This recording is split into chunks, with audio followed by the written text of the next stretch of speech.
Perfecto. Con imagen y sonido. Muy bien. Bueno, yo creo que ya casi somos como 20 y pico personas. Sí. Correcto, doctor, vamos Bueno, 19. entonces, demos comienzo al conversatorio. Quisiera primero pues agradecer a Luis Fernando y a Tomás por acompañarnos en este conversatorio. Introducir a Luis Fernando, que muy gentilmente pues, ha aceptado acompañarnos a exponer lo que es el nuevo modelo que va a imperar en el gobierno que comienza este próximo 7 de agosto. Y Tomás González, que hará las veces de moderador de este debate, en el cual pues pretendemos explorar algunos de los puntos de ese modelo económico. Tomás fue ministro de Energía, Tomás economista, al igual que Luis Fernando. Entonces, pues será quien nos guíe en esta hora y media en el cual vamos, pues, como decía, a explorar este modelo. Entonces, muchas gracias a todos los demás participantes. La idea es que Luis Fernando nos dé una breve charla y después quienes así lo quieran pueden hacer sus preguntas que en principio pues podrán hacerse verbalmente y si fueran muchas pues entonces utilizaremos los mensajes de chat que aparecen en Teams. Entonces, nuevamente, bienvenidos a todos y sin más demora, pues damos inicio a este conversatorio. Muchas gracias. Muchas gracias, Juan Pablo. Muchas gracias, Tomás. Y muchas gracias a las Guerras Asociados por esta invitación y a todos los asistentes. A ver, pues quería, obviamente, pues como decía Juan Pablo,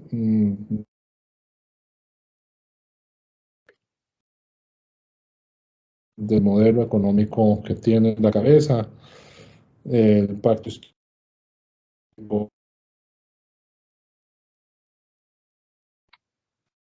Yo usaría un lenguaje de Juan Pablo, que es el nuevo modelo que va a imperar a partir del 7 de agosto, porque como ustedes van a ver, muchas de las cosas de las que vamos a hablar acá realmente van a ser tarea muy ardua de construcción de varios años, ¿no? Y posiblemente muchas de las cosas que tiene en la cabeza el pacto histórico no se podrán realizar antes del 26 y será necesario pues en el 26 que el pueblo colombiano decida si quiere continuar por esta senda o no. Entonces, es más, sí, voy a dar como las líneas de fuerza, los principios, los diagnósticos y propuestas de solución que ha puesto el pacto histórico sobre la mesa. Y pues eso marca la agenda, que no es más eso, es una hoja de ruta, ¿no? Porque el modelo económico, o sea, transformar un modelo económico es una labor muy ardua y mucha de ella no ocurre desde la presidencia, a veces ni siquiera tampoco desde el Congreso, ni desde la presidencia y el Congreso juntos. Entonces en fin, quiero que entiendan que estamos hablando de un proyecto que se va a ir construyendo sobre la marcha, ¿no?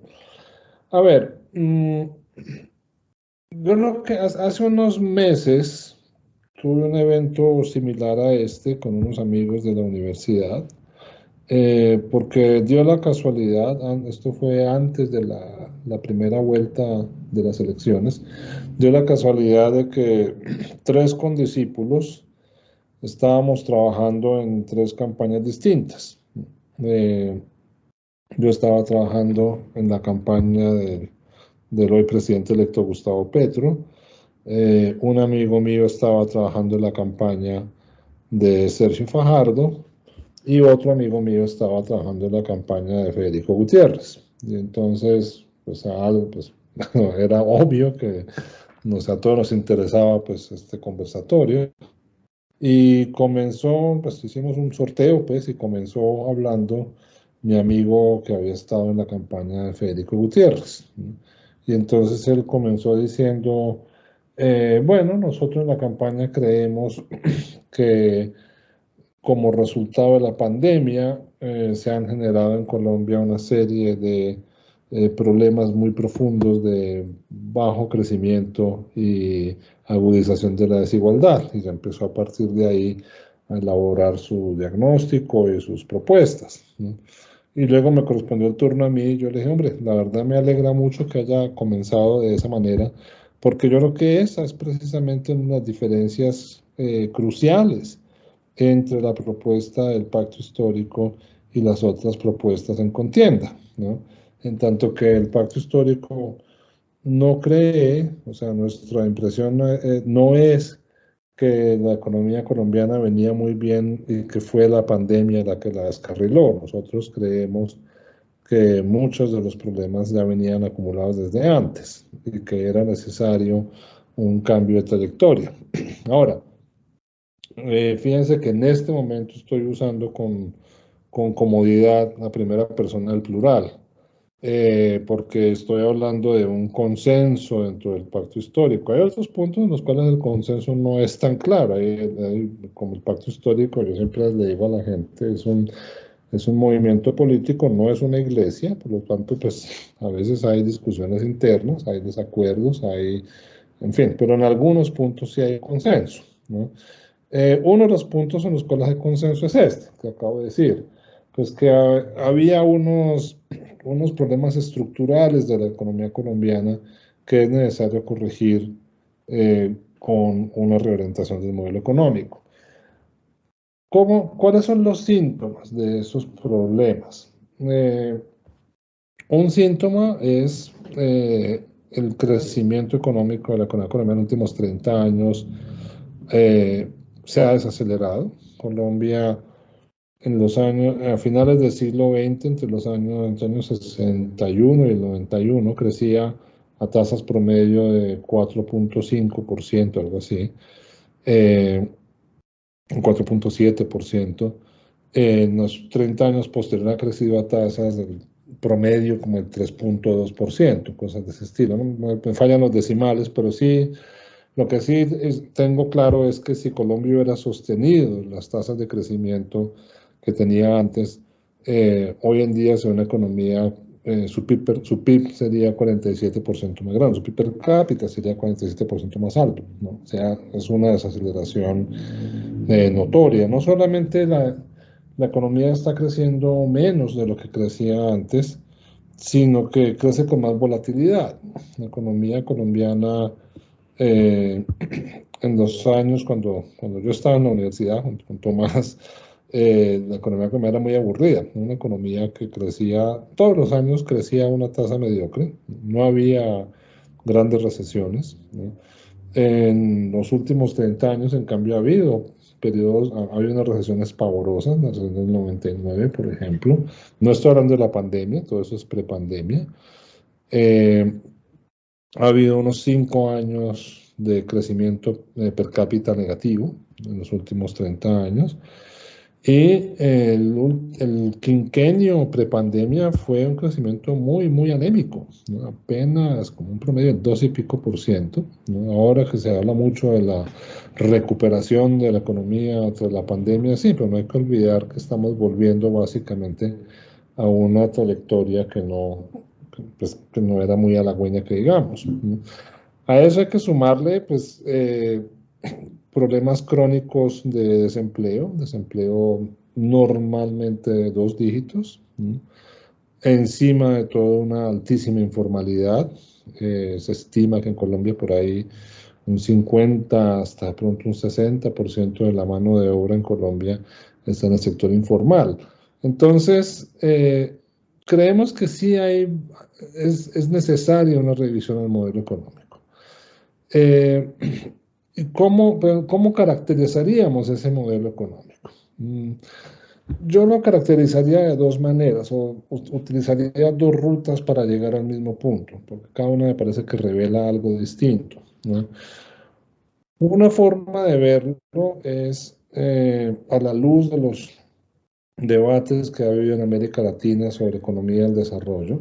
En los años de la posguerra, en muchos países de América Latina se instaló la convicción de que el desarrollo económico, el motor del desarrollo económico debía ser el mercado interno, ¿no? Entonces, por eso en América Latina en muchos países se adoptaron medidas proteccionistas bastante duras.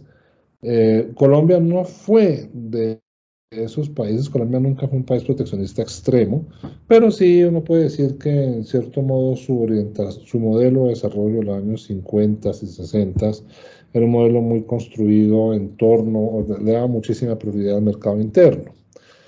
De ahí pasamos, y en eso sí el movimiento pendular de América Latina, Colombia lo acompañó. Como digo, Colombia no compartió con el resto de la región el movimiento pendular hacia el proteccionismo a ultranza, pero sí compartió con el resto de la región la otra parte del péndulo, el movimiento hacia una visión de desarrollo que decía, no, realmente el mercado interno no es un motor de desarrollo, hay que pensar en el mercado externo, hay que internacionalizar la economía y la forma, el patrón de internacionalización que se utilizó fue un patrón pues muy inspirado en los viejos debates alentados por gente como Harry Johnson en los años 70, que decía, no, pues la forma de internacionalizar la economía es abriendo el comercio internacional, reduciendo aranceles, porque de esa manera, pues la economía, pues al comenzar a importar más, pues en equilibrio, pues va a comenzar a exportar más también, ¿no? Y entonces la idea era pues, que ese proceso de internacionalización activara fuentes de crecimiento de la economía, en tanto que las firmas pues empezaran a competir en el mercado mundial y a mejorar su productividad. Eh, nos, yo creo, y creo que en esto me acompañan muchos en el pacto histórico, que esa percepción pues ha terminado con resultados decepcionantes. Es cierto que en el mercado mundial es donde hay mayores potenciales para el aumento de productividad. Es cierto que las firmas que son competitivas en el mercado mundial son las que jalonan el crecimiento de la productividad de las economías. Eso ocurre en todas partes del mundo. Pero pareciera, mi conjetura en esto es,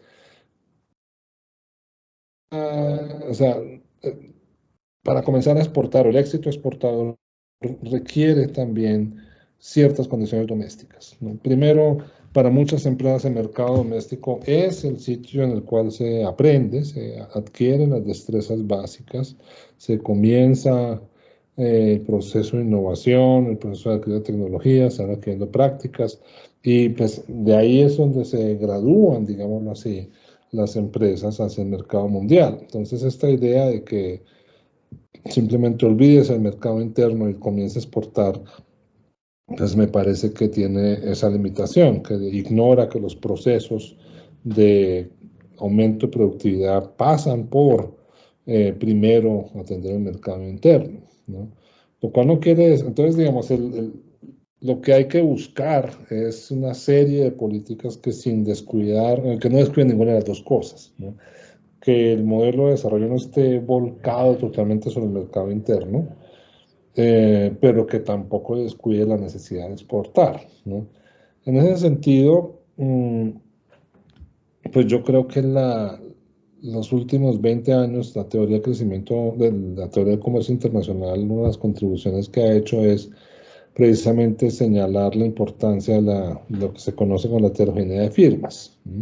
Entonces, digamos que en todos los países del mundo, en todos los sectores de todos los países del mundo, siempre solo unas pocas firmas son las que exportan, ¿no?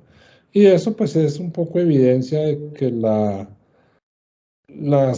éxito exportador viene es de cambios en la productividad y que por mucho es bien probable que esos cambios de productividad ocurran en todo el ecosistema de firmas. O sea, no es, o sea, hay intervenciones que mejoran la productividad de las firmas terminan por reverberar en todo el sistema y empujar la distribución agregada de productividades individuales de manera que más y más firmas superen el umbral a partir del cual pueden comenzar a exportar, ¿no? Entonces, eso hace pues que para nosotros sea importante poner sobre la agenda otra vez ideas de política industrial y políticas de desarrollo productivo. Y voy a hablar un poco más de eso más adelante. Pero antes de entrar en ese tema, quería llegar al mismo diagnóstico por la otra ruta. Les dije que iba a llegar por dos lados distintos al mismo punto, ¿no? Y el otro diagnóstico o la otra ruta para llegar a este punto, yo creo que buena parte del modelo económico colombiano en los últimos 30 años ha sido un modelo que busca que las fuerzas de mercado se encarguen ellas de toda la producción, ¿sí?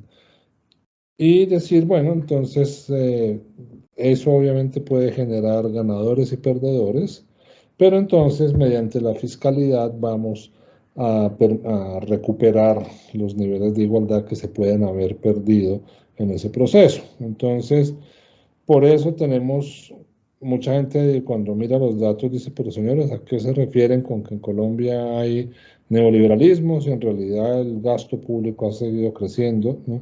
Y eso es cierto. Lo que pasa es que en cierto modo es precisamente la consecuencia del modelo productivo, porque es un modelo productivo que lo que hace es que redistribuye a través de la fiscalidad, tanto que ya se nos ha olvidado que eso es una situación relativamente peculiar. En muchos países del mundo el proceso de redistribución del excedente no ocurre a través de la fiscalidad. Por ejemplo, en el caso, yo siempre lo comparo con el caso de la Europa de la posguerra, de lo que los franceses llaman les Trente Glorieuses, porque fueron 30 años de muchísimo crecimiento económico.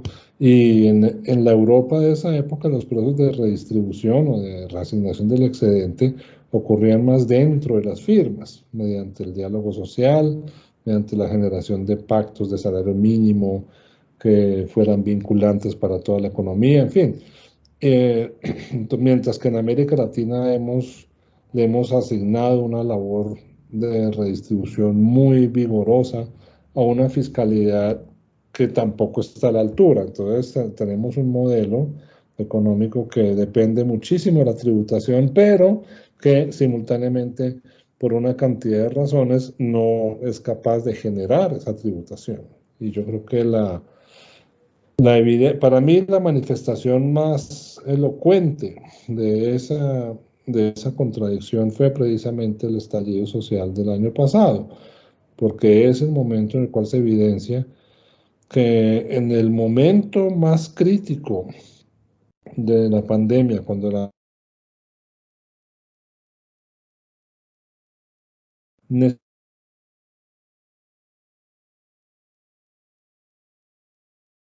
mensaje que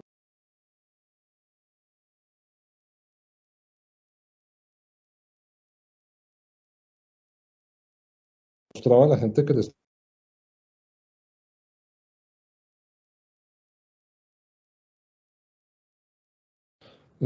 dicen de los bancos, que el banco es aquella institución que le presta a uno el paraguas cuando hace sol y se lo pide de regreso cuando empieza a llover, ¿no? El estado del bienestar colombiano, eso fue lo que hizo el año pasado. Y es en el peor momento, dice, no, resulta que hay un problema de estabilidad macro y entonces hay que corregirlo. Para mí esa es la demostración de que hay algo profundamente disfuncional en nuestra forma de concebir la producción y la distribución, ¿no? Entonces, el modelo económico que queremos nosotros impulsar, que hemos venido proponiendo en todo el debate democrático que ocurrió durante el año y que ahora con el mandato de los colombianos pues vamos a tratar de impulsar, es un modelo que lo que busca es precisamente volver a conciliar, digámoslo así, las tareas de producción y redistribución, ¿no? Claro, aquí hay una discusión muy profunda, ¿no? Hay unos dilemas muy profundos, porque obviamente la, la estructura productiva de Les Honglogueurs ya no existe. Los éxitos de Europa en mejorar su crecimiento y su redistribución, pues ocurrieron basados en una revolución tecnológica que privilegiaba las grandes firmas, las grandes masas de capital, entonces firmas muy grandes con muchísimos empleados, entonces claro, por supuesto, el proceso de negociación en la Volvo sueca o en la Siemens alemana o en la Renault francesa, pues eran procesos de negociación que cubrían a toda la economía. Entonces, pero esa no es la estructura productiva del siglo XXI. De hecho, yo vengo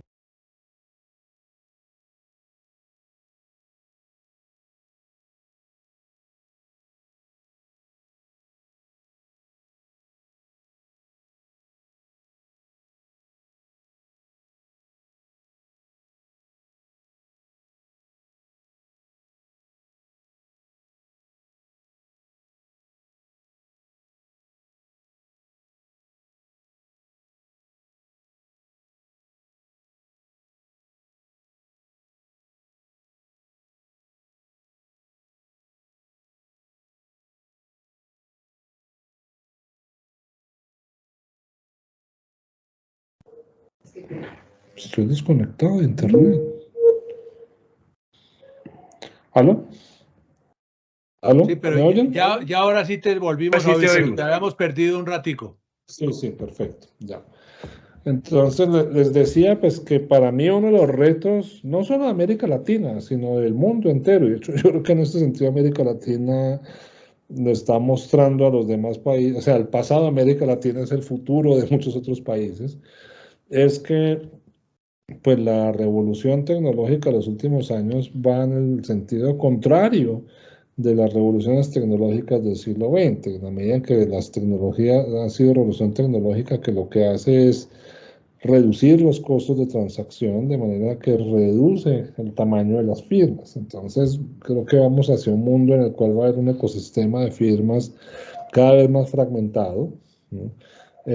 Con mucha más tercerización. Y en ese sentido, reconstruir el estado del bienestar de Les Honglogueurs le va a quedar muy difícil, no solo a los países de América Latina, sino también a los países desarrollados del norte.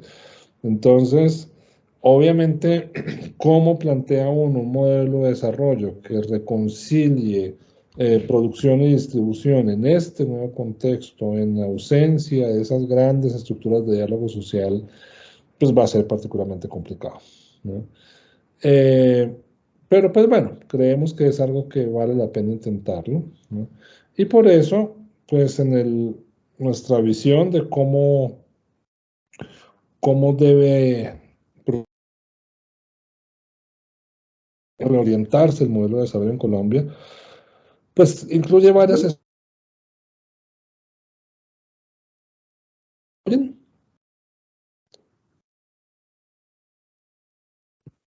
¿Aló?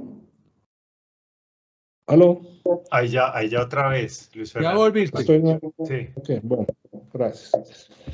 Entonces, hay varias estrategias. Yo diría que una de ellas, pues, es recuperar y potenciar las herramientas de política industrial que se han ido debilitando. Claro, hay quienes dicen, no, pero Colombia ya tiene una serie de herramientas, en los últimos años se han construido algunas de las herramientas, y sí, sí hay algunos desarrollos positivos en los últimos años en materia de política de productividad, pero nosotros creemos que todavía su alcance es muy limitado. O sea, en Colombia, entonces una de las cosas que se hablan, de las cuales ha hablado el pacto histórico, el ministro Ocampo creo que ya lo ha dicho inclusive en público, si no estoy mal, que es, bueno, vamos a tratar de vigorizar nuevamente la banca de desarrollo. Obviamente, pues la política industrial tiene que aprender de los errores que se cometieron en previos episodios. O sea, cuando la gente dice, ustedes quieren repetir lo de los años 70, Hombre, no, pues la política pública se aprende, ¿no? Entonces hay algunas cosas que ya se sabe que no funcionan y hay cosas que hay mejores herramientas para hacer muchas políticas hoy en día. Entonces creemos que la banca de desarrollo hoy en día, pues, primero, por ejemplo, hay desarrollos tecnológicos interesantes en FinTech que hacen que una banca de desarrollo hoy en día no tenga por qué estar siempre en el primer piso, ¿no? Creo que hoy en día una banca de desarrollo de segundo piso puede ser una herramienta muy útil. No es necesario que los problemas de última milla los resuelva un ente público, ¿no? Se puede empezar a pensar, pues creo que hay que empezar a mirar con microscopio en cuáles instancias es mejor operar por garantías, en cuáles instancias es mejor operar por subsidios de tasas. En fin, hay que entrar a mirar las cosas con detalle. Pero pues sí creemos que en general la banca de desarrollo en Colombia necesita un impulso, ¿no? Es necesario capitalizarla más y permitirle que irrigue crédito en más partes de la economía. Y con esto llego a otro punto que yo creo que es uno de los grandes bloqueos de la política productiva en Colombia, ¿no? Y tenemos una política productiva que yo suelo decir que hace lo que hacen los malos profesores, y es que se dedica a los buenos estudiantes. Entonces tenemos una política productiva que funciona razonablemente bien para sectores muy dinámicos, ¿no? Pero que está menospreciando y abandonando aquellos sectores que están más necesitados de una política productiva, que es donde son más empinadas las curvas de aprendizaje, ¿no? Eso es muy claro, por ejemplo, en la agricultura, ¿no? La transferencia tecnológica en Colombia en el sector agrario funciona razonablemente bien, pero justo en aquellos cultivos que son exportadores, ¿no? O cultivos ya muy industrializados como la palma, el café y la caña de azúcar, por ejemplo. Allí hay buena transferencia tecnológica. Es muy mala la transferencia tecnológica colombiana en otros cultivos, los cultivos para los agricultores pequeños, por ejemplo, ¿no? Entonces, y ese sesgo uno lo encuentra uno empieza a ver sector por sector, va a ver que la política productiva colombiana acusa esos sesgos de una manera muy notoria, ¿no? Y creo que esa es una de las cosas que hay que corregir.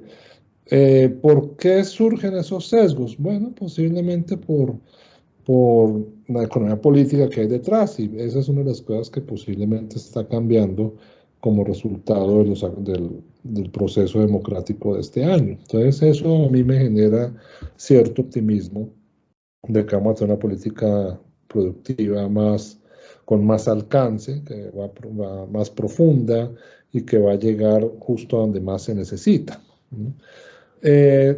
También creemos, dentro del pacto histórico, en que el enfoque prevalente sobre la informalidad pues ha sido decepcionante y que es hora de cambiar el enfoque. Digamos, hasta ahora el enfoque ha sido, no, pues tratemos de desregular el mercado laboral para ver si el mercado laboral termina por absorber esa mano de obra en el sector informal. Nosotros creemos que ahí hay espacio para, nuevamente, una batería. El Estado sea capaz de analizar un poco la economía, prefiere por razones muy comprensibles, prefiere referencia como economía popular, ¿no? Usando, por ejemplo, la compra pública como una forma de darle acceso a la economía popular a mercados más grandes y más racionalizados, de manera que puedan superar problemas de escala, que puedan invertir en adquisición de tecnología, porque nadie va a invertir en adquisición de destrezas, de aprendizajes y tecnología si se va a quedar estancado con los mercados, los mercados ínfimos a los que se suele atender, mientras que mediante la compra pública, conectando la economía popular con el sector moderno, yo creo que eso va a generar incentivos para capacitación para adquisición de nuevas técnicas, de nuevas tecnologías y todo ese tipo de cosas. Obviamente, va a ser necesario, o sea, porque yo en eso creo que no debemos tener una visión excesivamente romántica de la economía popular. Hay muchísimas firmas de la economía popular pues, que tienen que desaparecer. Pero pues obviamente, si uno tiene un proceso dinámico de asistencia y generando opciones en otros lados, pues ese proceso de racionalización, de desaparición de algunas firmas y consolidación de otras, pues va a ser un proceso mucho más ordenado y un proceso más armónico. También pues tenemos optimismo en materia de o sea, en el potencial de ahora sí tomarnos en serio el tema del catastro, ¿no? El catastro multipropósito para ayudar a formalizar también la propiedad rural. Entonces, porque los problemas de informalidad no son solamente la economía popular urbana, sino también hay unos problemas de informalidad gravísimos en el mundo rural. Entonces, pues por eso hemos decidido tomarnos tan en serio el tema del catastro multipropósito, que sea una herramienta que ayude a clarificar la estructura agraria, que ayude a la formalización. Obviamente el catastro por sí mismo no es suficiente, pero es una condición necesaria para formalizar el sector de la propiedad rural y para así entonces generar los incentivos para que esa propiedad empiece a utilizarse de una manera más racional. Acordémonos pues que hay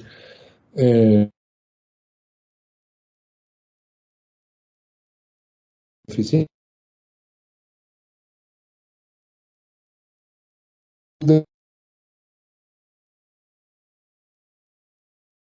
dentro del país.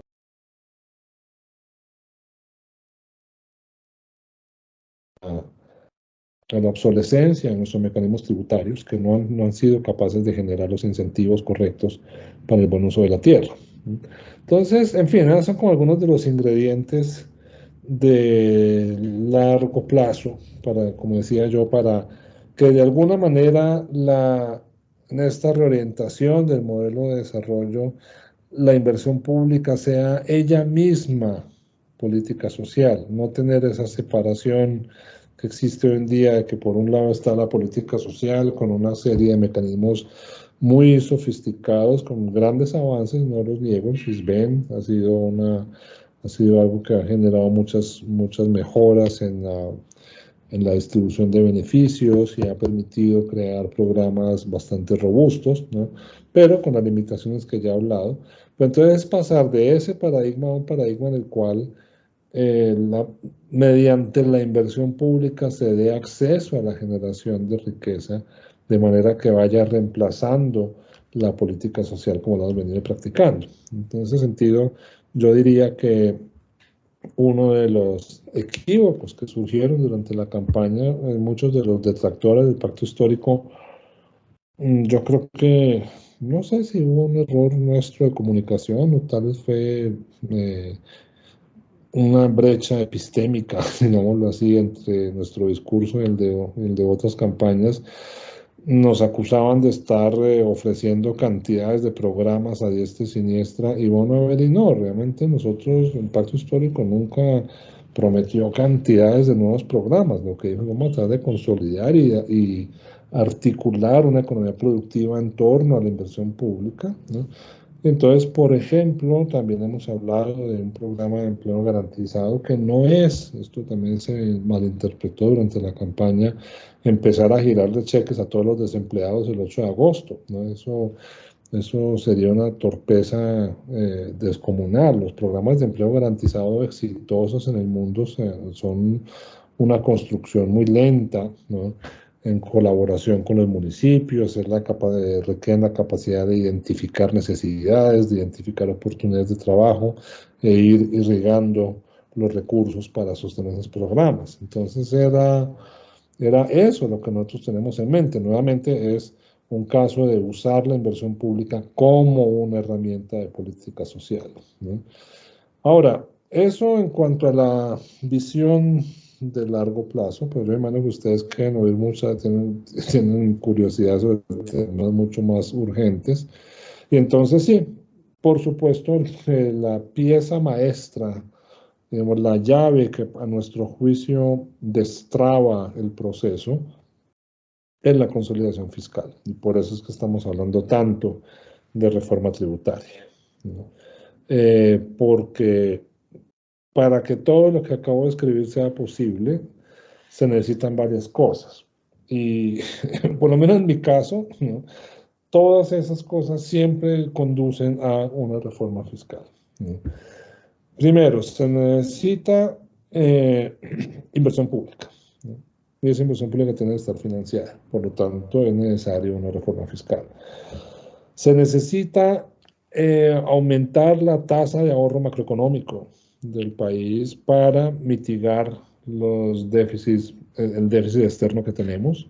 Además, acuérdense que como resultado de la atonía de nuestro aparato productivo, el déficit externo hoy en día ya no reacciona a los shocks cambiarios como antes. Entonces lo estamos viendo ahora, como la del peso colombiano se devalúa, se devalúa, se devalúa, se devalúa y no reacciona a las exportaciones. Entonces, la única forma de cerrar, de mitigar esa presión cambiaria en Colombia, pues es aumentando el ahorro macroeconómico por otro lado. Y yo creo que bien hecha, bien diseñada y bien ejecutada, una consolidación fiscal es una terapia de choque al ahorro macroeconómico, ¿no? Entonces, esa es otra cosa que necesitamos, pues, otra de las razones por las que necesitamos una reforma fiscal, ¿no? También, por supuesto, necesitamos espacio fiscal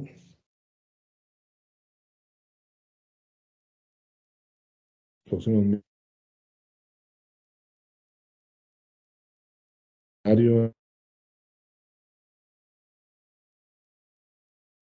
mucho más peor de lo que se imaginaban. Los optimistas dicen, bueno, posiblemente ya para comienzos del 23 empiece a ceder, pero hay gente que dice no, tal vez ese brote inflacionario va a seguir un tiempo más, y mientras eso siga, pues vamos a tener a la Fed todavía apretando el freno, con alzas en los tipos de interés. Y entonces eso pues va a generar unas dificultades macroeconómicas muy complejas para toda la región, no solo para Colombia. Y entonces por eso sí me parece importante otra vez un ejercicio de consolidación fiscal que nos permita, que nos sirva de ancla, digámoslo así, durante todo este tiempo. Entonces, ese fue un consenso que emergió rápidamente dentro de lo que era en aquel entonces la campaña, y ahora ya es el gobierno electo, que era la necesidad de una consolidación fiscal, ¿no? Y pues por eso ustedes habrán notado pues, que no es usual que uno de los primeros funcionarios que se nombra en un gobierno electo sea el director de la DIAN, ¿no? En este caso sí fue así. El economista Luis Carlos Reyes, justo poco después del nombramiento del ministro de Hacienda, era precisamente la manera de ir acelerando el proceso de diseño de una reforma fiscal, ¿no? Porque es que esta es tal vez el tema más urgente para arrancar el gobierno. Esa es la pieza maestra, como decía antes, la que rompe los bloqueos, ¿no?, del cambio de modelo económico, ¿no? Es una reforma fiscal distinta a la reforma fallida de Carrasquilla. Usa algunas ideas, sí, pero es que eso es normal. Obviamente, la reforma de Carrasquilla fue hecha por funcionarios muy competentes y por un ministro muy capaz, con todas las discrepancias que uno tenga en Carrasquilla, no hay ninguna duda de que es un funcionario público muy capaz, ¿no? Entonces, pues obviamente en una reforma tributaria, que siempre son ejercicios muy complejos, siempre va a haber cosas que son útiles para quienes la critiquen. Yo no veo por qué a mucha gente le escandaliza que haya de vez en cuando similitudes entre lo que parece que va a ser la reforma tributaria que presentará el ministro Ocampo. Todavía no existe esa reforma. Ustedes seguramente van a preguntar cosas, pero les diré, está en discusión en este momento, no hay detalles, pero cada que sale algún detalle, la gente dice, esto se parece a lo de la reforma Carrasquilla. Pues sí, hay algunas cosas en las cuales se parece, es que es obvio, ¿no? Es obvio que haya similitudes. Pero va a haber diferencias importantes. Una, pues no se va a tocar el IVA, sobre todo el IVA de las tasas populares. Va a ser una reforma mucho más progresiva en ese sentido. Va a ser una reforma más audaz con los beneficios tributarios. Va a continuar por la senda, pero esperamos llegar más lejos en la senda de elevar el impuesto de personas naturales para poder reducir el impuesto de personas jurídicas y así colocar a Colombia un poco más en línea con la OCDE y tener tarifas que no generen problemas de incentivos a la inversión y enormes diferencias y disparidades que generan problemas de competencia desigual, ¿no? Entonces, yo creo que va a ser una reforma más progresiva, ¿sí?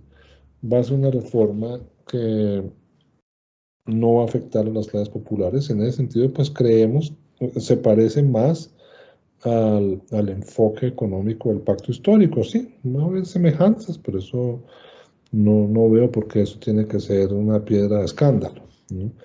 Además, pues acordémonos de que en su momento el presidente Duque, en una decisión totalmente respetable, ¿no?, decidió que esa reforma tributaria la iba a hacer sin contar con los partidos de la oposición.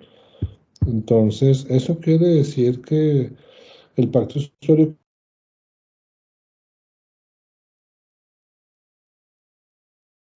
está y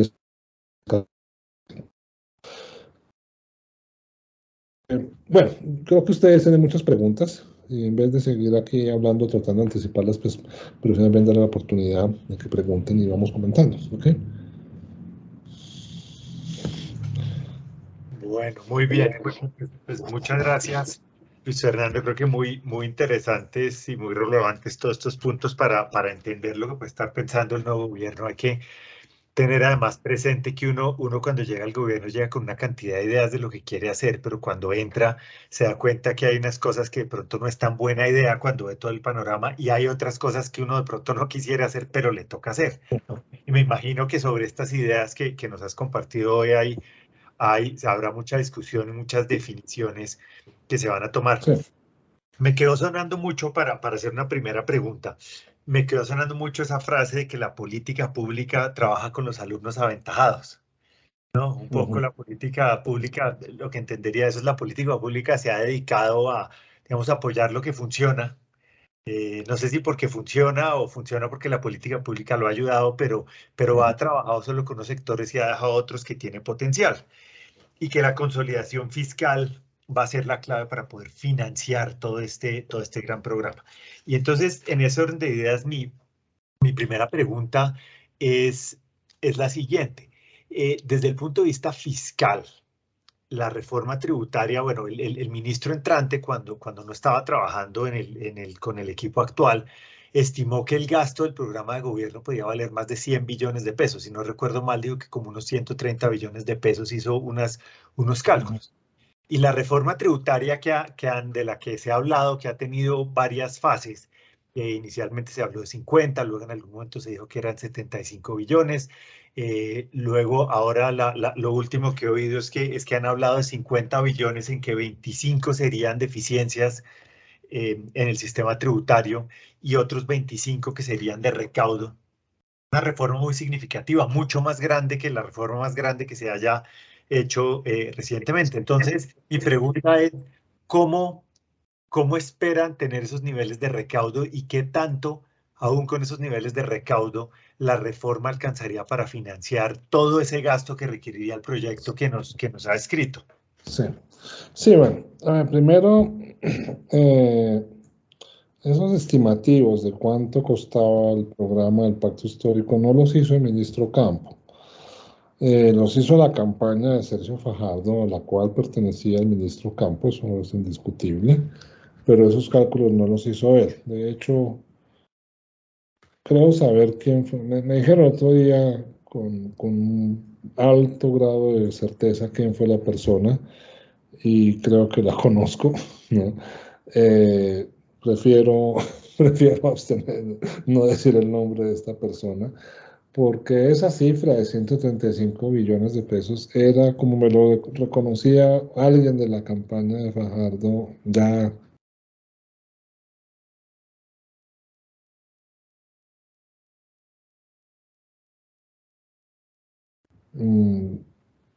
muy... está bien, como no está hablando de nombres, pues voy a usar la palabra cálculo hasta torticero, ¿no? Como dije antes, por ejemplo, exagerando el costo de los programas de empleo garantizado, con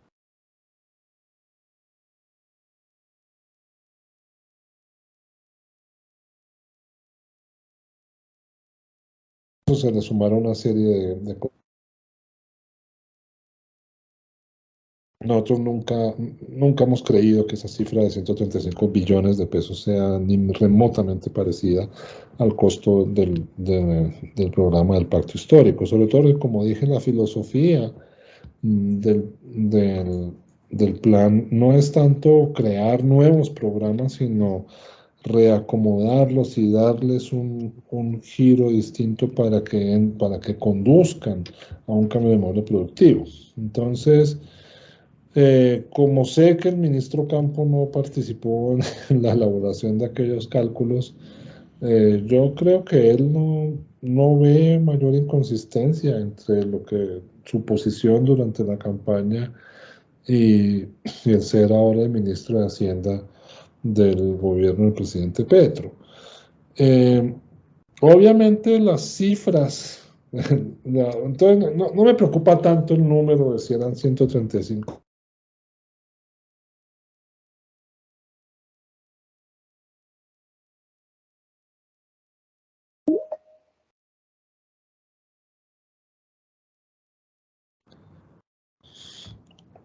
¿Aló? ¿Me oyen?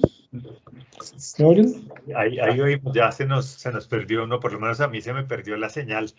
Luis Fernando, apagué la cámara para hacerlo menos pesado, pero escuchamos bien. ¿Me están oyendo, cierto? Bueno, sí. Bueno, entonces no me preocupa tanto la cifra del costo del programa, que como dije antes, pues que fue una cifra de origen un tanto misterioso, ¿no?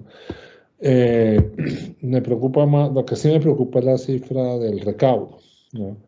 Y obviamente ahí sí hay muchísimo estudio por hacer. Durante la campaña se habló de que se podía llegar. Primero, nosotros siempre entendimos, siempre, esto yo no sé por qué a la gente le extraña, pero siempre entendimos que una reforma tributaria la presenta el Ejecutivo, pasa por el Congreso y luego sale otra cosa distinta, generalmente mucho menor de lo que el Ejecutivo quiere, ¿no?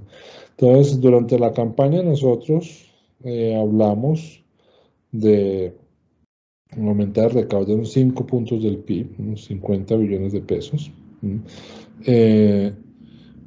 ¿Y de dónde salió esa cifra? De varios estudios. Esto no fue una cifra que nos inventamos, salió de varios estudios que básicamente coinciden en registrar el hecho de la notoria caída de las tasas efectivas de tributación en los percentiles más altos de la población. Entonces, y también, sobre todo en la parte del impuesto de personas naturales, ¿no? Eso más otros estimativos de lo que se podía lograr por clarificación de los activos de las firmas, más estimativos de lo que se pueda lograr cambiando el sistema de rentas exentas, en fin, una serie de estudios detrás que nos llevaban a pensar que se puede en Colombia elevar el recaudo en 5 puntos porcentuales del PIB. Además, hay una cosa pues que no requiere muchísima ciencia tributaria, y es que otros países lo logran. O sea, que no es que tiene de especial Colombia que hace que sea imposible. Colombia, de hecho, tiene una tasa de tributación muy baja comparada con países de la región, para no hablar de países de la OCDE. Entonces, yo sigo creyendo que en Colombia uno debe poder elevar el recaudo 5 puntos porcentuales del PIB, que posiblemente el Congreso no nos vaya a conceder 5 puntos porcentuales. Bueno, pero a mí me parece, y eso lo sigo defendiendo, que fue un buen ejercicio de liderazgo político de la campaña el haber dicho es que nosotros vamos por 5 puntos porcentuales del PIB, que si finalmente nuestros socios de la coalición no lo quieren hacer, pues bueno, pues es un problema de ellos, que el Congreso termina por mostrarse reacio a eso. Entonces, a mí esa cifra de los 50 billones, no tengo ningún problema con ella. Me parece que fue defendible en campaña, es defendible ahora conceptualmente. Me parece correcto haber agitado esa cifra durante la campaña, ¿no? En algún momento sí se mencionó 75 billones. Debo confesar que no sé de dónde salió esa cifra. Sí excede los cálculos más ambiciosos que hemos hecho nosotros. Pero entonces partamos de los 50 billones. ¿Qué ha pasado con el tiempo? ¿No? Pues ya empiezan a aparecer las resistencias en el Congreso, ¿no? Ya empiezan a notarse, pues que esto era predecible, y de hecho era predicho, ¿no? Habíamos contado con que en efecto iba a haber resistencias en el Congreso, con que en efecto pues va a haber dificultades, digamos, reacción de algunos sectores, ¿no?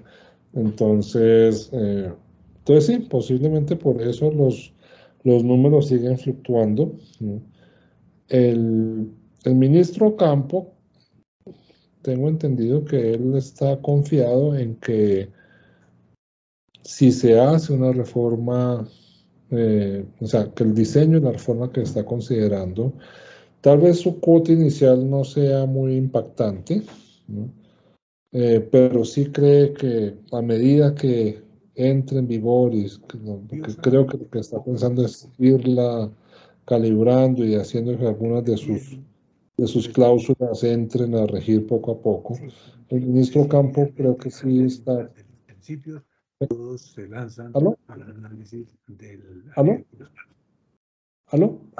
Adelante. Creo que había un micrófono abierto, pero ya. Sí. Ya, ok.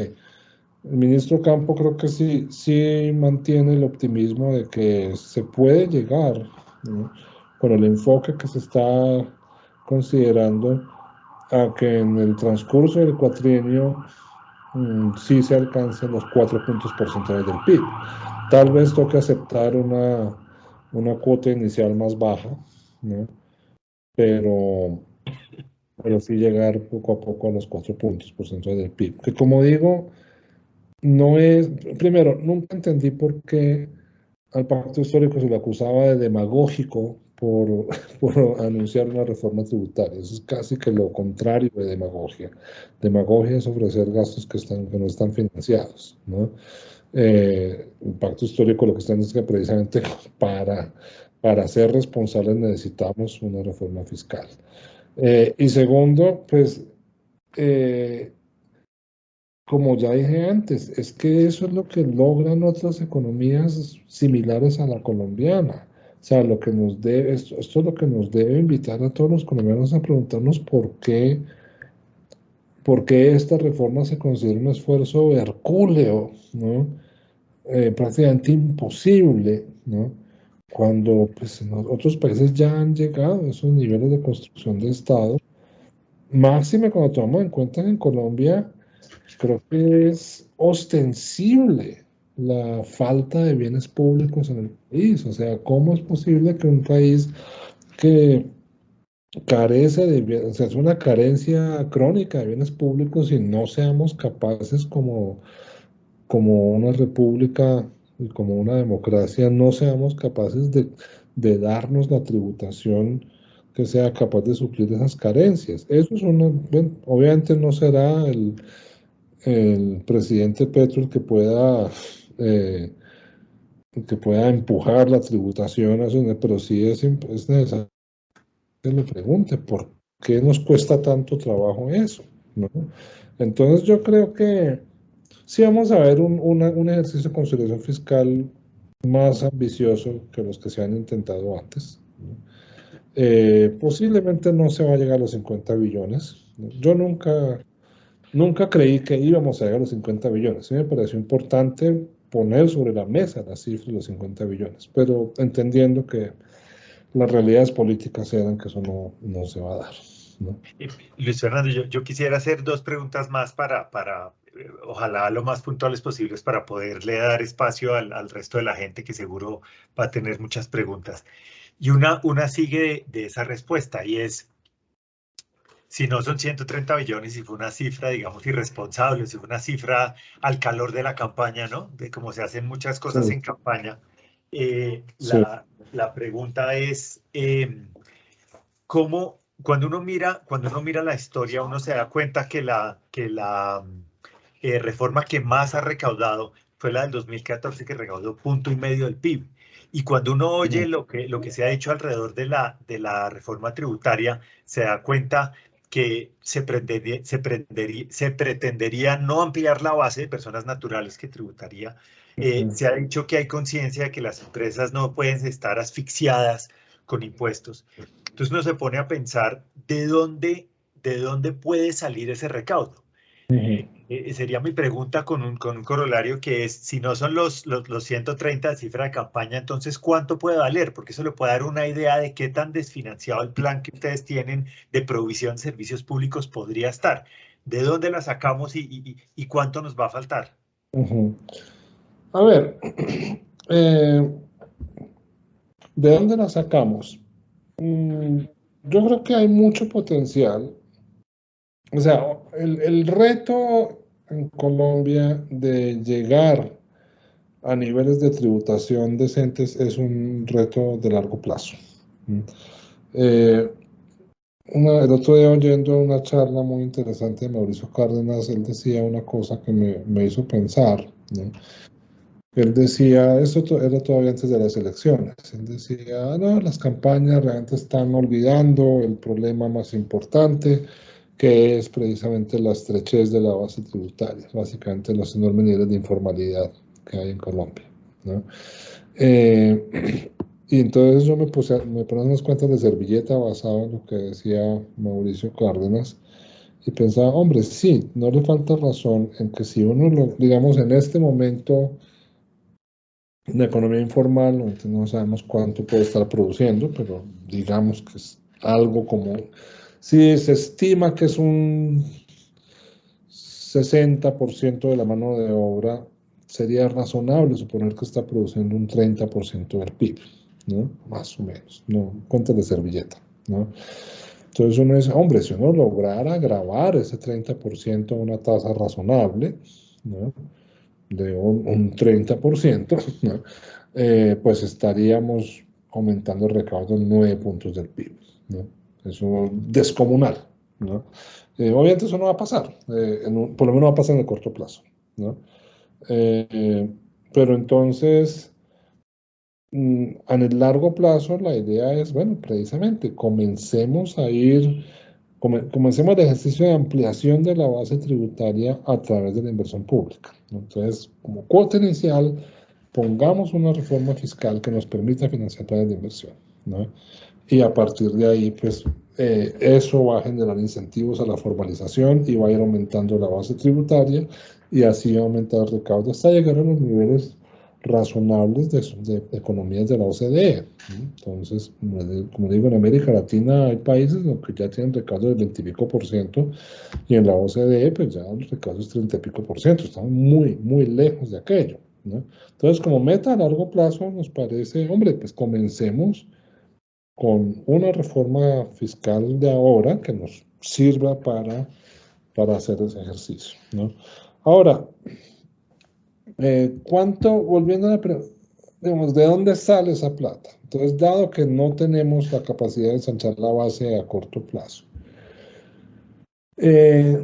como le decía antes, sí hay muchos estudios sí coinciden en que en Colombia la tasa efectiva de tributación se cae cuando llegamos a los últimos 5 percentiles, ¿no? ¿Y se cae por qué? Se cae por tratamiento diferencial a las rentas, ¿no? Entonces, hemos hecho que las rentas de trabajo se graban a una tasa distinta a las rentas de capital, ¿no? Se cae por el sistema de rentas exentas, ¿no? Que genera unos topes porcentuales cuando en realidad deberían ser absolutos, ¿no? Entonces hay muchas cosas que se pueden hacer allí, ¿no? Y también, pues obviamente, muchísima elusión fiscal que se podría ir controlando aún sin necesidad de toda una reingeniería de la DIAN, pero además viene en camino una reingeniería de la DIAN. En este momento ya existe un préstamo BID de $200 millones para reestructuración de la DIAN. Entonces yo creo que hay razones para el optimismo en ese sentido, ¿no? Ahora, la pregunta de, pero es que ¿cuánto cuesta el programa de ustedes? Yo creo que esa pregunta, a mí honestamente nunca me ha alarmado, ¿no? Nunca me ha quitado el sueño por una razón. Y yo creo que la respuesta no es económica, sino política. El pacto histórico es una fuerza política un poco inédita en Colombia, tanto que es un partido. En Colombia estamos acostumbrados a que los partidos no tienen movimientos sociales. En Colombia creo que si hay algo que caracteriza la política colombiana desde los años 50 del siglo pasado, es que los partidos no tienen movimientos y los movimientos no tienen partidos, ¿no? Y entonces eso, dado el actual modelo de desarrollo, ha instalado una realidad política, y es que los gobiernos tienen que llegar a construir coaliciones electorales sobre la marcha, ¿no? Y entonces por eso, pues, es tan importante que las cuentas cuadren, porque no es que vamos a aumentar nuestro apoyo a punta de más familias en acción, y a punta de más adulto mayor, y a punta de más BEPS, y todo esto es fundamental para la gobernabilidad del partido en el poder, ¿no? El pacto histórico yo creo que llega por una senda distinta, y creo que por eso la economía política va a ser distinta, porque precisamente va a ser capaz de explicar, señores, es que le repito, nuestro programa nunca fue, es que vamos a expandir cantidades y cantidades de programas. No, vamos a reorientar programas, vamos a cambiar la orientación de familias en acción, vamos a ligar familias en acción a actividades productivas, vamos a avanzar un poco hacia lo que gente como Tony Atkinson llamaría un ingreso de participación, ¿no? Vamos a crear, digamos, reconfigurar los programas para que genere el Sistema Nacional del Cuidado, del cual se ha hablado tanto. Entonces no es tanto medido en términos de a cuánta gente cubrimos, sino de a qué movimientos, a cuáles de nuestros socios de coalición se les podemos decir, mire, estamos tomándonos en serio sus aspiraciones de un cambio en el modelo productivo, ¿no? Entonces la métrica de qué es lo que garantiza la gobernabilidad del pacto histórico no es una métrica de cabezas, ¿no? De cuántas personas se llega, sino de que los movimientos vean que en efecto sus aspiraciones, que hay una ruta de largo plazo para sus aspiraciones, ¿no? Va a haber un diálogo distinto entre el gobierno y sus bases, ¿no? Que el diálogo que ha habido en Colombia con las fuerzas políticas tradicionales. Entonces, por eso a mí esa pregunta nunca me ha quitado el sueño. Yo creo que ahí va a haber más bien cuestión de tino macroeconómico, de que, hombre, pues los programas se van calibrando a las realidades macro del momento. Nosotros nunca hemos dicho, nunca nos comprometimos exactamente a tantas madres cabeza de hogar y tantos adultos mayores, eso nunca lo dijimos, ¿no? Y pues la plata que se gaste en eso, pues sea la plata que haya, ¿no? Obviamente si el señor Jay Powell nos manda un apretón de 2 puntos porcentuales, pues oiga, perdón, pero pues no, si la guerra en Ucrania se sigue enquistando como lo viene haciendo, pues bueno, eso nos va a restringir el margen de maniobra macroeconómico.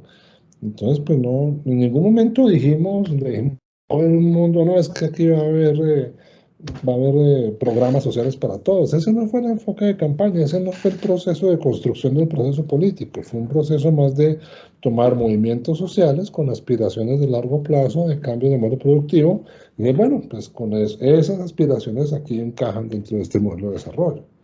Entonces, por eso, pero a mí no me preocupa tanto ese problema de cuánto cuesta el programa del pacto histórico, porque es lo más importante es cambiar el modelo de desarrollo. Muy bien.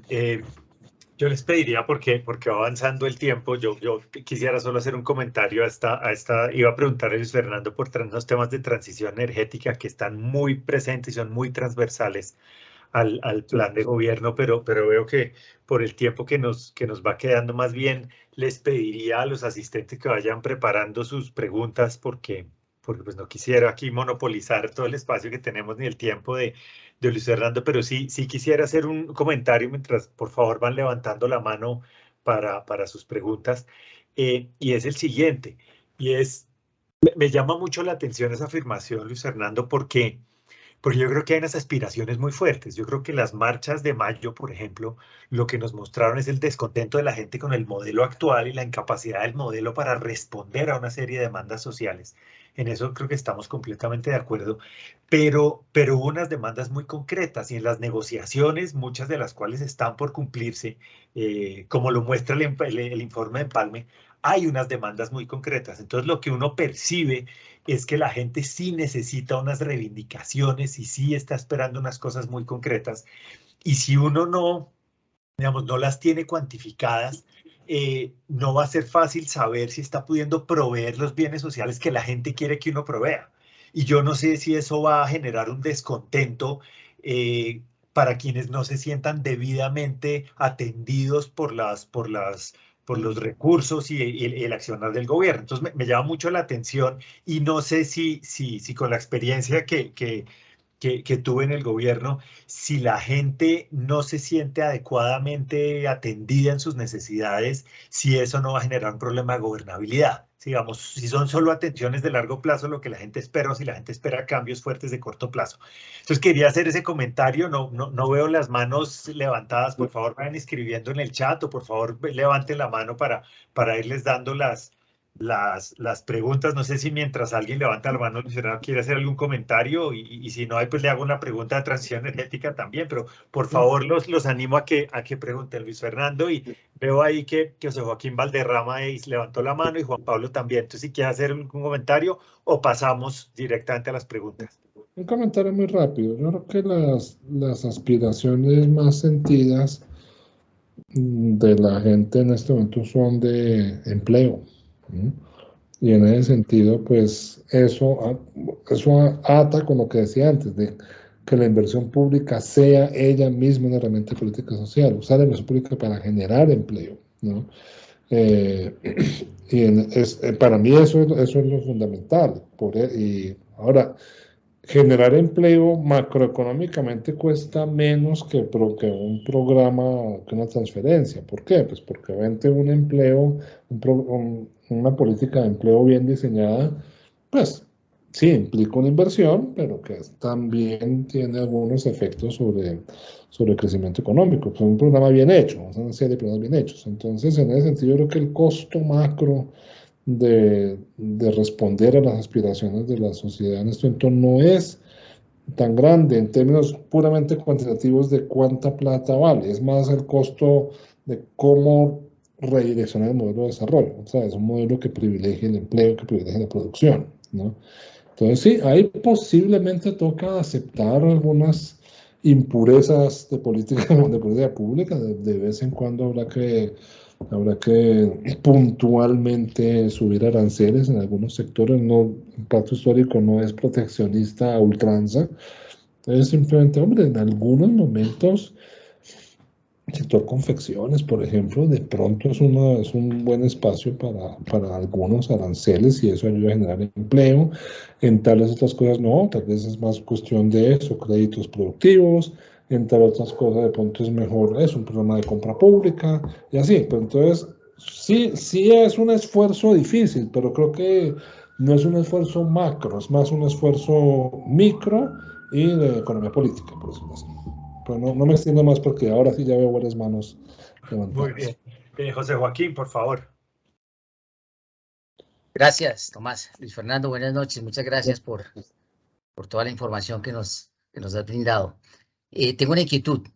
En este equilibrio de la consolidación fiscal y de una mayor inversión pública, ¿vamos a seguir con los lineamientos, parámetros, recomendaciones de la OCDE? En otras palabras, ¿estamos listos para incrementar institucionalmente? ¿Estamos listos institucionalmente para incrementar esa inversión pública? Sí, hombre, yo creo que, a ver, de esto no se habla mucho en la prensa, pero yo espero ver un esfuerzo muy vigoroso ahí también de reforma del Estado, ¿no? Porque obviamente aumentar el recaudo por sí solo no necesariamente traduce en aumentar la inversión pública, ¿no? Bueno, obviamente hay una cosa, hay un lío contable pequeño, bueno, aparentemente pequeño, pero que esto es una cosa descomunal, que es, pues en Colombia es difícil cuantificar inversión y funcionamiento, porque obviamente muchas cosas que aparecen como funcionamiento y son inversión, y muchas cosas que aparecen como inversión y son despilfarro, ¿no? Entonces hay que entrar allí a cambiar un poco los sistemas de funcionamiento del Estado, ¿no?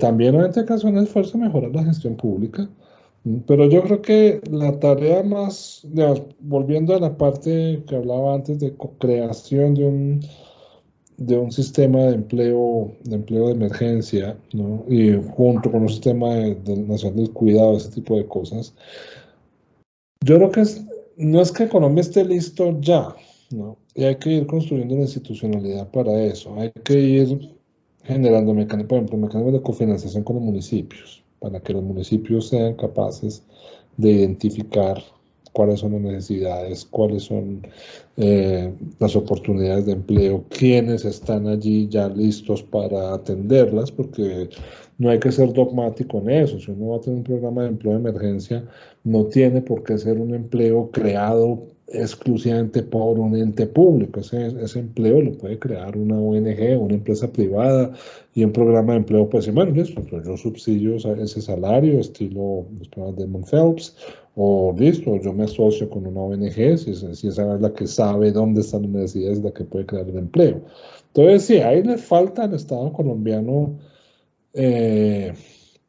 capacidad, ¿no? Plasticidad para interactuar con los municipios de esa manera, ¿no? Eso es un reto. Tenemos un Estado que sigue siendo, además tenemos una debilidad institucional enorme en los municipios.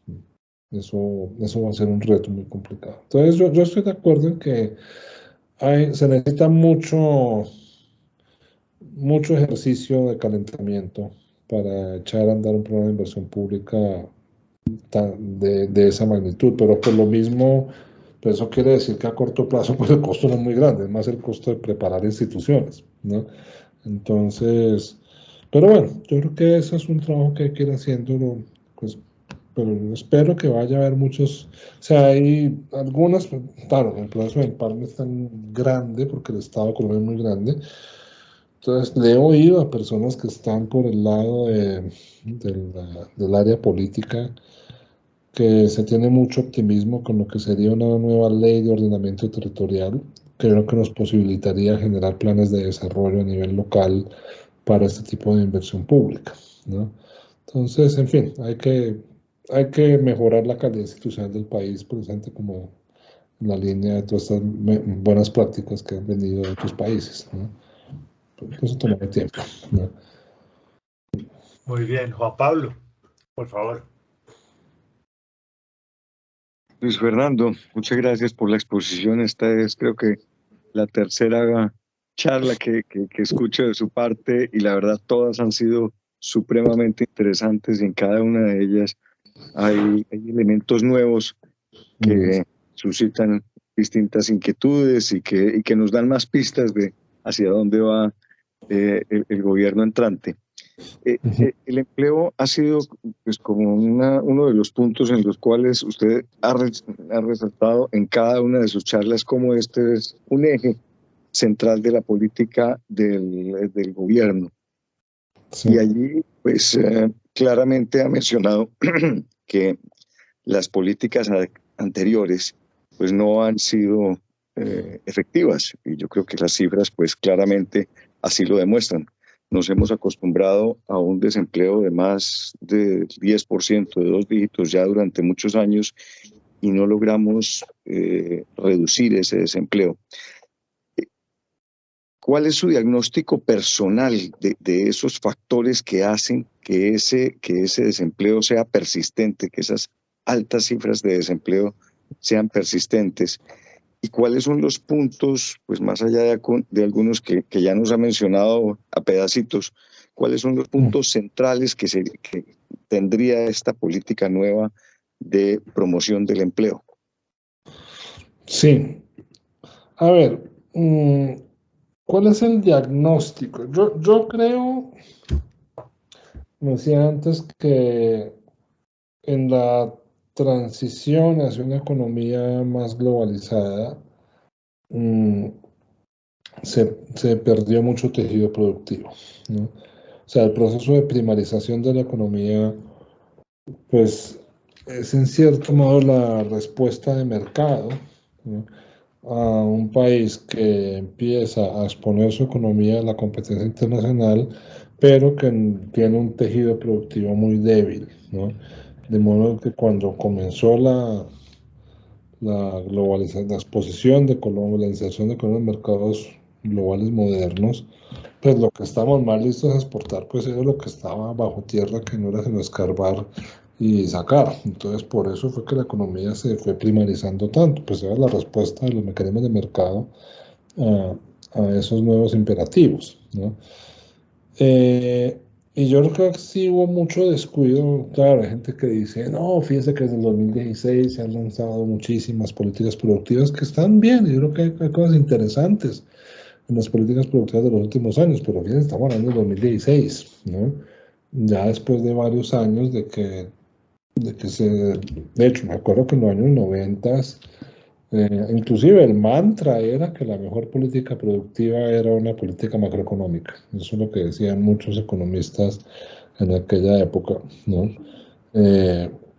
Entonces, claro, eso hizo pues que la economía colombiana se primarizara tanto que hoy en día no es una economía que genera mucho empleo, ¿no?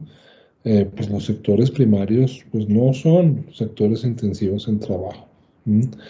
Entonces, ¿cómo revertir eso? Hombre, yo creo, como decía antes, hay que tener toda clase de herramientas. Yo creo que no puede haber una única política, ¿no? Yo creo que, como decía hace un rato, en algunos casos sí tocará romper con ciertas ortodoxias y elevar algunos aranceles. Por ejemplo, tengo un ejemplo muy puntual.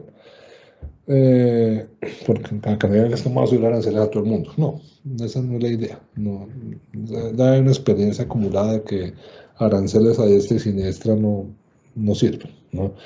Pero hay algunos casos donde uno dice, oiga, ¿no? Unos días antes de las elecciones estuve en un evento en el barrio Policarpa, Santa Barrieta, con empresarias, muchas de ellas son empresarias mujeres de todas las confecciones, ¿no? Que no tienen mala productividad. O sea, son empresas pequeñas que más o menos podrían podrían sostenerse, pero que están todo el tiempo asediadas por la competencia de las confecciones de la China, por ejemplo, ¿no? Y entonces uno dice, oiga, con China no tenemos TLC, ¿no? Con China podemos simplemente pues, regirnos por las reglas de la OMC y, hombre, si un pequeño arancel es el que le permite a este pequeño ecosistema de empresas subsistir, ¿no? Un arancel que en últimas es un impuesto al consumo final, porque estamos hablando de confecciones. Vamos a ser tan dogmáticos del libre comercio de que no vamos a considerar esa opción. Si para salvar unas cuantas empresas fundamentalmente de mujeres en un barrio popular de Bogotá, no lo vamos a hacer no vamos a sacrificar el altar del ideal del libre comercio. Yo creo que eso se necesita unos niveles de dogmatismo de los cuales yo carezco, ¿no? No estoy diciendo que esa sea la solución para todo, porque obviamente hay muchas empresas que uno le puede subir aranceles y nunca van a hacer inversiones en productividad, nunca van a mejorar su competitividad y esa práctica se va a perder. Pero hay casos que uno dice, oiga, ¿no? Es que tanto, ¿no? O otro tipo de herramientas. Por ejemplo, Colombia tiene un problema, o sea, la industria colombiana, esto lo han diagnosticado varios, tiene un problema de competitividad por el lado del transporte. Entonces, muchas industrias colombianas traen materias primas hasta Barranquilla, luego las envían por nuestras pésimas carreteras hasta Bogotá, Manizales, Pereira, etcétera, ¿no? Y luego, ¿cómo vuelve usted a exportar, ¿no? Hombre, debemos de pronto crear un hub empresarial en la costa, pues cerca a los puertos, que es lo que hacen muchos países, ¿no? Y los diagnósticos apuntan a que, porque parece que hay varias encuestas con empresarios que dicen, mira, antes lo que nos falta en la costa es poder tener un reservorio de talento humano, ¿no? ¿No será que podemos crear unos centros de investigación buenos en la costa Caribe, ¿no? Asociados de pronto con las universidades del Caribe y con dinero del sector privado para atraer y retener talento humano y así potenciar empresas que pues ya no tengan ese problema de costos de transporte? Porque es que claro, si usted tiene buena productividad, pero le va a meter 1.000 kilómetros, o sea, 2.000 kilómetros por carretera, ¿no? A sus productos, pues eso lo mata en los mercados mundiales, ¿no? Es una política de competitividad que genera empleo, ¿no? Ayuda a sacar un poco la costa Caribe de su excesiva dependencia de sectores que no generan empleo. En fin, ese tipo de cosas. Yo soy un fetichista de la reforma de la consolidación fiscal porque digo, bueno, eso también es otra cosa que, como otra vez, como aumenta el ahorro macroeconómico, otra vez bien hecha, es una reforma que no se vaya a despilfarrar, sino recoge esos recursos y es bien prudente con ellos, entonces eso está aumentando la tasa de ahorro, ¿no? Y entonces eso hace que también puede generar más empleo, porque entonces ya no está usando recursos de la economía nacional para importar consumo final, por ejemplo, ¿no? Entonces todas esas cosas, o sea, son distintas herramientas, hay que entrar a ver, algunas son, como decía antes, herramientas micro, otras son herramientas macro, programas de alianzas, lo que en el Pacto Histórico se llama alianzas público-populares, que es que el Estado, el sector público, se asocie con productores del sector informal, ¿no? Como decía antes, para decirles, bueno, racionalícense y yo los conecto con el sector moderno. Yo puedo, si ustedes mejoran sus estándares de calidad, ¿no? Se vuelven más predecibles, con buenas normas, ¿no? Yo les tengo aquí la forma, el pacto de productividad, digámoslo así, para que ustedes empiecen a servir el mercado del sector moderno. Todas esas cosas van mejorando la calidad del empleo, ¿no? Entonces hay que entrar, o sea, en últimas, ¿por qué el problema del empleo suelto tan crónico? Yo creo que ha habido un poco de purismo ideológico, ¿no? De que no, las fuerzas de mercado van a absorber el desempleo, ¿no? porque sí. Y entonces, parte de la propuesta del cambio de modelo es, hombre, si abandonamos un poco ese purismo y entendemos que la gente quiere empleo, así se sacrifique un poquito la eficiencia micro de la economía, volviendo al ejemplo de las confecciones, ¿no? Hombre, sí, el libre comercio genera eficiencia, pero no me diga que todo tiene que ser eficiencia y que a veces, pues, algunos empleos usted puede salvar si está dispuesto a transigir un poquito en ese sentido, ¿no?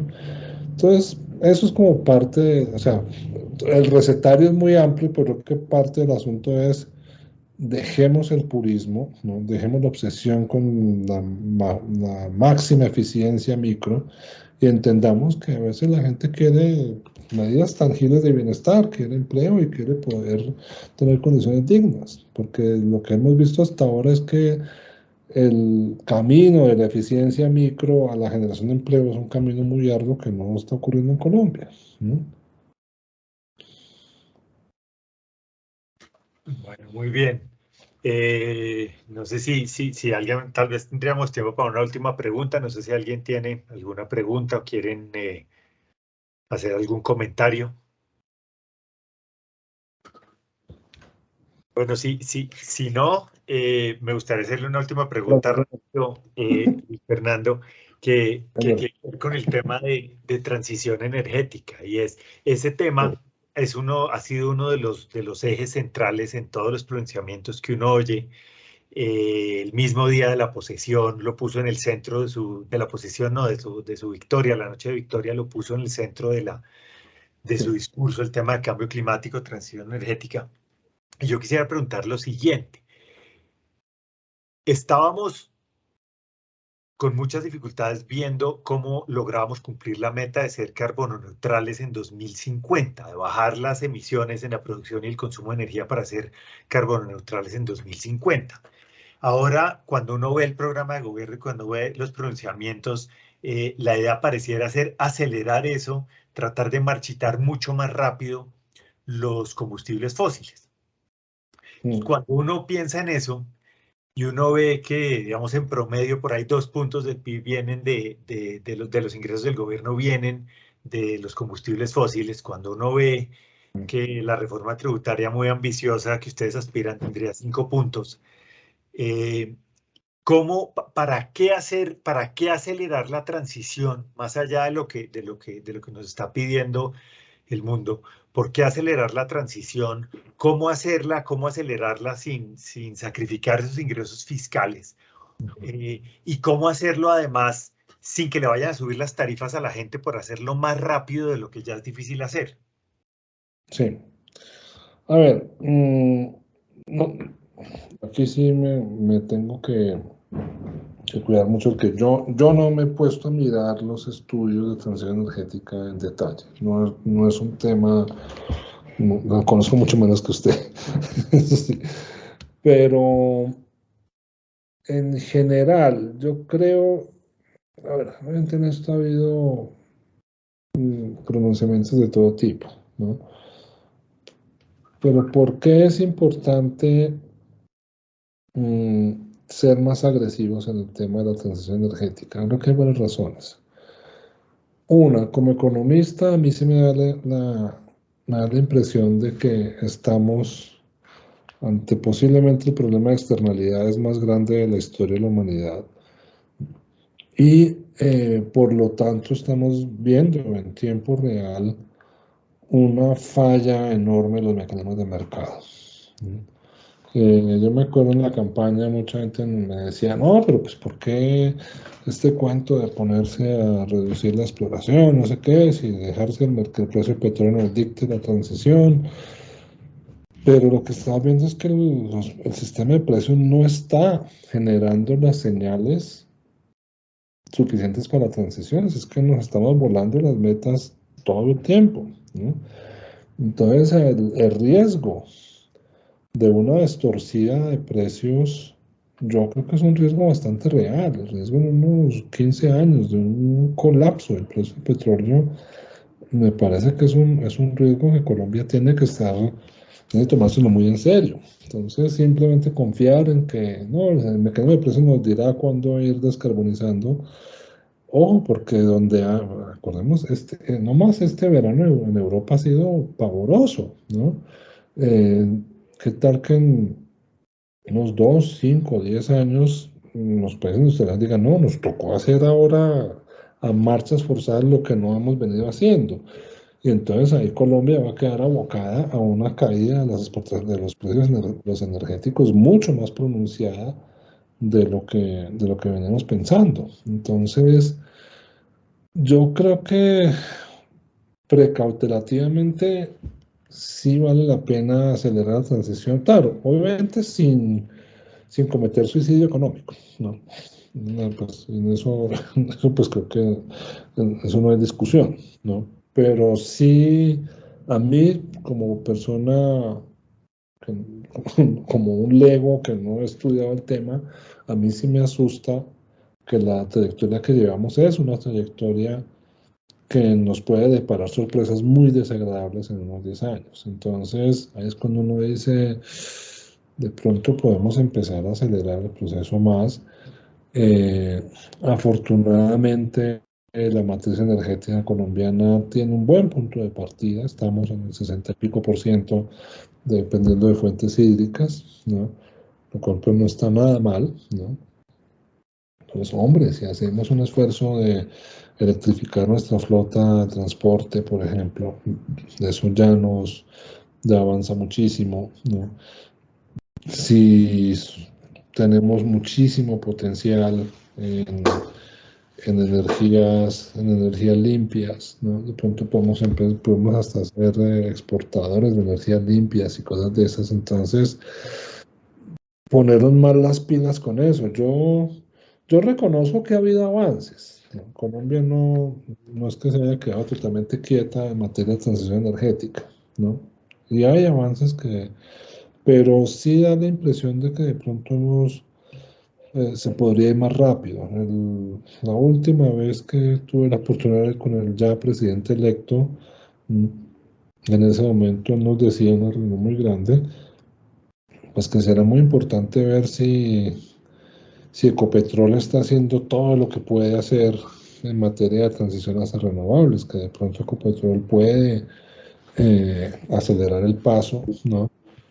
Y yo lo conecto con lo que me decían algunas personas, es que Ecopetrol ha venido con un proceso de desinversión bastante complejo. Entonces, hombre, si podemos revertir ese proceso, ¿no?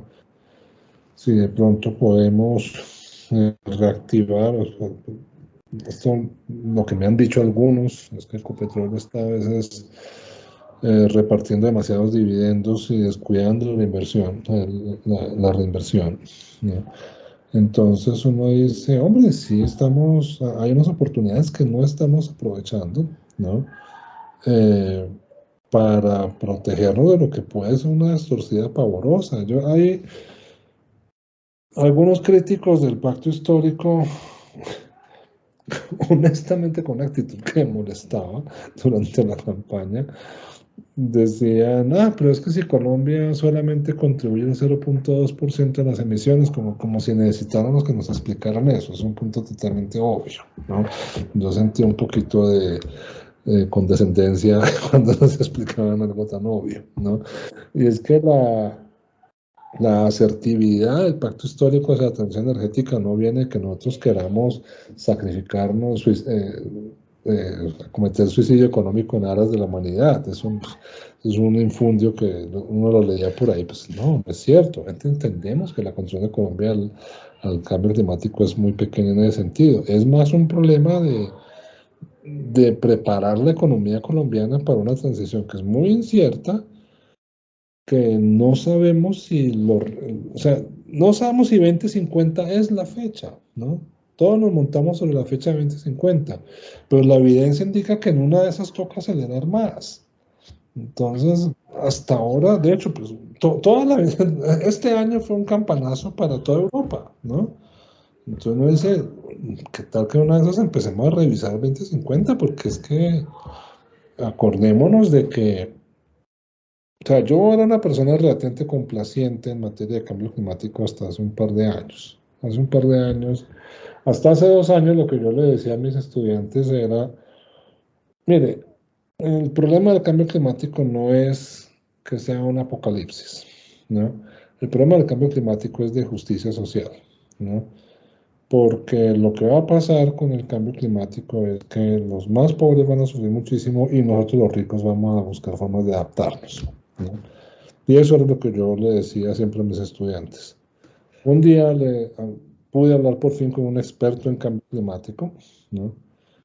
Y el tipo me decía, lo que usted dice es cierto con 2 grados. Si el aumento en la temperatura global es de 2 grados, sí, es un drama social enorme. Más pobres van a sufrir muchísimo, encarecimiento de los alimentos, inundaciones, etcétera. Y nosotros los ricos vamos a estar bien, vamos a adaptarnos. Me decía, pero a 4 grados ya no. 4 grados no es compatible con la vida sobre la Tierra, ¿no? Entonces, no sé en qué momento en el mundo industrializado van a decir, tocó apurarle más. Entonces, esta fecha del 2050 puede ser un poquito complaciente. No lo sé. Es un tema complicadísimo donde los economistas tenemos que aprender a que nos toca hablar con ingenieros y con biólogos y que ellos saben una cantidad de cosas que nosotros no sabemos y nosotros sabemos otras que ellos sí saben. Entonces, es un diálogo interdisciplinario muy complejo, al cual yo apenas he empezado a leer como el índice, ¿no? Entonces no quiero opinar mucho más, pero... Bueno, Luis Fernando, no, buena, gracias. Me quedo con la frase o el principio de vamos a hacer la tarea sin cometer suicidio económico. Creo que eso va a ser muy importante. Juan Pablo, usted abrió, por favor, si quiere cierre. Bueno, no, nuevamente, muchísimas gracias a Luis Fernando, muy ilustrativos todos sus comentarios y a Tomás por moderar esta charla, así como a todos los asistentes. Ha sido supremamente interesante y bueno, esperamos poderlos contar en espacios similares en el futuro. Y mucha suerte, Luis Fernando, en todo esto que se viene y este gobierno que tantas expectativas ha generado. Sí, ¿Va a entrar al gobierno, Luis Fernando, o no? No tengo ni idea, no lo sé. Vamos a ver qué pasa. Vamos a ver qué pasa. Ya veremos. Muy atentos. Bueno, nos hablamos entonces. Muchas gracias. Muchas gracias, Luis Fernando, muchas gracias, Tomás, gracias, Juan Pablo. Bueno, hasta luego. Gracias a todos, adiós. Buenas noches. Muchas gracias, buenas noches. Gracias, buenas noches. Gracias. Gracias, buenas noches.